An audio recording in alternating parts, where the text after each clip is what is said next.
Bengali style fried rice recipe. সবার প্রথমে আমরা হচ্ছে কাজু আর কিশমিশকে ভিজিয়ে রাখবো কিছুক্ষণ। তারপর হচ্ছে গাজর, বিনস, আদা আর লঙ্কা এগুলোকে ভালো করে ধুয়ে কুচি কুচি করে কেটে নেব। কেটে নেওয়া হয়ে গেলে আমরা এখন একটা উনুনে কড়াই বসিয়ে নেব। কড়াই বসিয়ে নিয়ে তার মধ্যে হচ্ছে দিয়ে দিচ্ছি আমরা সাদা তেল।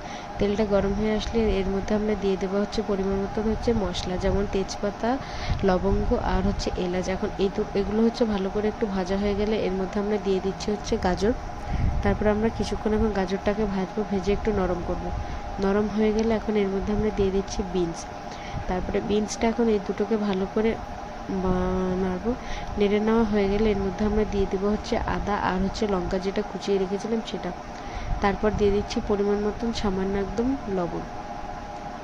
তো লবণ দেওয়া হয়ে গেল। এখন আমরা এটাকে বেশ কিছুক্ষণ ভালো করে ভেজে সব কিছু নরম করে নেব। তারপর আমরা এর মধ্যে দিয়ে দেবো হচ্ছে কাজু আর কিশমিশ যেটা আমরা ভিজিয়ে রেখেছিলাম সেটা। এটা দিয়ে আমরা এখন বেশ কিছুক্ষণ এটাকে নাড়াবো, না ভালো মতন এটা তারপরে ভাজবো। ভাজা হয়ে গেলে এখন আমরা এর মধ্যে দিয়ে দেবো হচ্ছে সাদা ভাত যেটা আগের থেকে করে রেখেছিলাম সেটা। সাদা ভাতটা আমরা দিয়ে এখন হচ্ছে পরিমাণ মতন তার মধ্যে দিয়ে দেবো হচ্ছে লবণ আর হচ্ছে চিনি।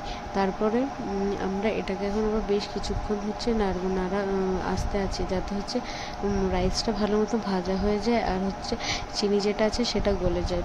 এই দুটো দেওয়া হয়ে গেলে ভালো করে নেড়ে আমরা হচ্ছে একটু নরম নরম একটু স্মেল বেরিয়ে আসবে সুন্দর একটা। তারপর আমরা এর মধ্যে বুঝে যাব আমাদের এটা হয়ে যাচ্ছে, ফ্রাইড রাইসটা হয়ে গেছে রান্না। তারপর আমরা এর মধ্যে দিয়ে দেব হচ্ছে সামান্য পরিমাণে ঘি।